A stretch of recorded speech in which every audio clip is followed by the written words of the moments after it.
High friend, welcome back to my channel Sandip Pal. তোমরা সবাই কেমন আছো? আশা করি ভালো আছো। আমিও ভালো আছি। মোটামুটি এই গরমের মধ্যে রান্না করছি। আজকে সকাল থেকে তোমাদের সাথে কথা বলা হয়নি, কোনো ক্লিপ নেওয়া হয়নি।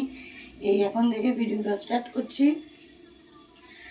এই রান্না করতে করতে একটা খবর পেলাম যে আমি হয়তো অন্নপূর্ণা ভাণ্ডার নাও পেতে পারি, কারণ আমার কোনো আইডি প্রুফ ট্রান্সফার করা হয়নি। আর ওইবারই কোনো সমস্যার জন্য ওইবারেও ফর্ম ফিল আপ করতে পারবো না। এবার দেখা যাক কী হয়, পেলে পাবো, না পেলে না পাবো, কিছু তো করার নেই। যাই হোক, তোমরা সবাই ফর্ম ফিল আপ করো, ঠিকঠাক আইডি প্রুফ জমা দিও, তাহলে তোমরা আশা করি সবাই পাবে। এবার আমি দেখা যাক কী হয়, পেলে পাবো, না পেলে আর কিছু তো করার নেই। তাতে রান্না বান্নাটা শেষ করতে হবে, অনেকটা বেলা হয়ে গেছে আজকে রান্না করতে আসতে আমার। এবার ছেলেকে খাওয়াতে হবে। টাটা, কথা বলছি কিছুক্ষণ পরে, বাই।